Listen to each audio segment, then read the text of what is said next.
Hi dears, welcome back. അപ്പോൾ തമ്പനയിൽ പറഞ്ഞ പോലെ തന്നെ ഒട്ടും ചിലവില്ലാതെ വളരെ പെട്ടെന്ന് എങ്ങനെയാണ് ഒരു ഫ്ലവർ നെയിൽ വീട്ടിൽ ഉണ്ടാക്കിയെടുക്കുക എന്നുള്ളതാണ് ഇന്നത്തെ ഒരു വീഡിയോയിൽ കാണിക്കുന്നത്. ഈ ഒരു ഐഡിയ വേറൊരു ചാനലിൽ നിന്നും കിട്ടിയതാണ്. അപ്പോൾ നമുക്ക് വീഡിയോയിലേക്ക് പോവാം. അപ്പോൾ അതിനായിട്ട് ഞാനിവിടെ ഇതേപോലെയുള്ള ഒരു ബോട്ടിലിൻ്റെ അടപ്പ് എടുത്തിട്ടുണ്ട്. ഇത് അല്പം തിന്നായിട്ടുള്ളതാണ്. അപ്പോൾ എടുക്കുമ്പോൾ ഇതേപോലെയുള്ള അല്പം കട്ടിയുള്ള ബോട്ടിലിൻ്റെ അടപ്പ് തന്നെ എടുക്കുക. പിന്നെ ആവശ്യമായിട്ടുള്ളത് ഇതേപോലെയുള്ള ലോലിപോപ്പിൻ്റെ സ്റ്റിക്കാണ്. ഇത് കുട്ടികൾ മിഠായി കഴിച്ച് കഴിഞ്ഞപ്പോൾ എടുത്തു വെച്ചതാണ്. ഇനി നമുക്ക് എങ്ങനെയാണ് ഫ്ലവർ നെയിൽ ചെയ്തെടുക്കുക എന്നുള്ളത് നോക്കാം. അപ്പോൾ അതിനായിട്ട് ഞാനിവിടെ ഒരു മെഴുകുതിരി കത്തിച്ച് വെച്ചിട്ടുണ്ട്. ഇനി ഈ സ്റ്റിക്ക് എടുത്തിട്ട് മെഴുകുതിരിയിൽ വെച്ചിട്ട് ഒന്ന് ചൂടാക്കിയെടുക്കുക. എന്നിട്ട് പെട്ടെന്ന് തന്നെ ആ ക്യാപ്പിൻ്റെ മിഡിലായിട്ട് ഇതേപോലെ ഒന്ന് വെച്ച് കൊടുക്കുക.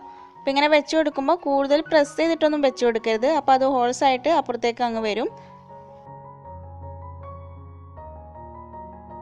അപ്പോൾ ഇങ്ങനെ കുറച്ച് സമയം വെച്ചാൽ തന്നെ അതവിടെ സ്റ്റിക്കായിട്ട് നിന്നോളും. അപ്പോൾ അടുത്ത ക്യാപ്പും ഇതേപോലെ തന്നെ ചെയ്ത് കാണിച്ചു തരാം.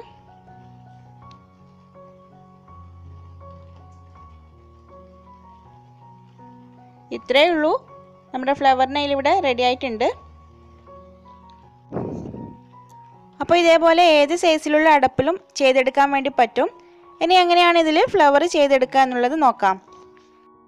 അപ്പോൾ ആദ്യം തന്നെ നോസിലൊന്നും ഇല്ലാതെയാണ് റോസ് ഫ്ലവർ ഉണ്ടാക്കി കാണിക്കുന്നത്. അപ്പോൾ അതിനായിട്ട് പൈപ്പിംഗ് ബാഗിലേക്ക് അല്പം ക്രീം എടുത്തിട്ടുണ്ട്. എന്നിട്ട് ഇതേപോലെ കട്ട് ചെയ്ത് കൊടുക്കാം. അപ്പോൾ ഇങ്ങനെ കട്ട് ചെയ്യുമ്പോൾ മുകൾ വശത്ത് അല്പം തിന്നായിട്ടാണ് കട്ട് ചെയ്യേണ്ടത്. പിന്നെ ഈ സൈഡിലോട്ട് വരുന്തോറും ആ ഒരു തിക്നെസ് കൂട്ടിയിട്ട് അല്പം തിക്കായിട്ട് തന്നെ കട്ട് ചെയ്തെടുക്കാം.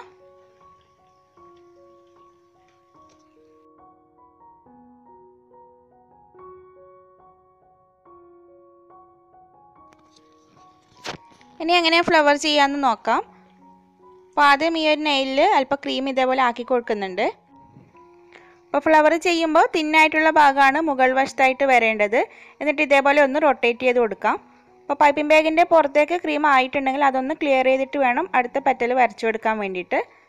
അങ്ങനെ എത്ര പെറ്റൽസ് വേണമെങ്കിലും വരച്ചു കൊടുക്കാം.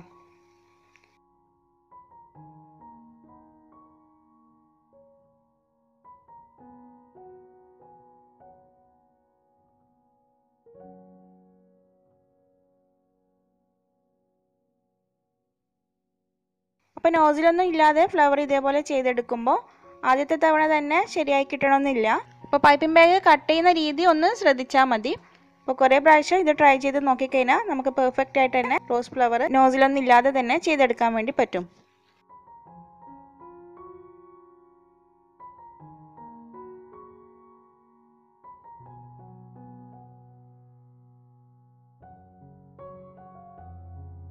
ഇനി പൈപ്പിംഗ് ബാഗിൽ റോസിൻ്റെ നോസിൽ ഇട്ട് കൊടുത്തിട്ടുണ്ട്. ഇത് 100-ൻ്റെ 44 നോസിലാണ്.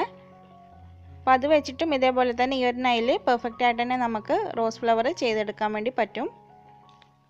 അപ്പോൾ സാധാരണ ഫ്ലവർ നെയിൽ ചെയ്തെടുക്കുന്ന പോലെ തന്നെ നന്നായിട്ട് റൊട്ടേറ്റ് ചെയ്തിട്ടൊക്കെ കിട്ടുന്നുണ്ട്. അപ്പോൾ ഫ്ലവർ നെയിൽ ഇല്ലാത്തവർ ഇതേപോലെ ഒന്ന് ചെയ്ത് നോക്കാം.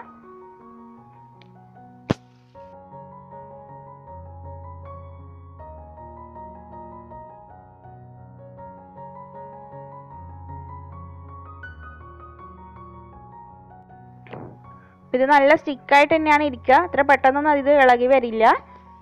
ഇപ്പോൾ റോസ് മാത്രമല്ല ഏത് ഫ്ലവറും നമുക്കിതിൽ ചെയ്തെടുക്കാൻ വേണ്ടി പറ്റും. അപ്പോൾ ഇത്രയേ ഉള്ളൂ ഇന്നത്തെ വീഡിയോ നിങ്ങൾക്ക് ഇഷ്ടമായിട്ടുണ്ടെങ്കിൽ ലൈക്ക് ചെയ്യാനും ഷെയർ ചെയ്യാനും ചാനൽ സബ്സ്ക്രൈബ് ചെയ്യാതെ ആരെങ്കിലും വീഡിയോ കാണുന്നുണ്ടെങ്കിൽ പ്ലീസ് ഒന്ന് സബ്സ്ക്രൈബ് ചെയ്യാനും മറക്കരുത്. അപ്പോൾ മറ്റൊരു ദിവസം നല്ലൊരു റെസിപ്പിയുമായി വീണ്ടും കാണാം. Thanks for watching.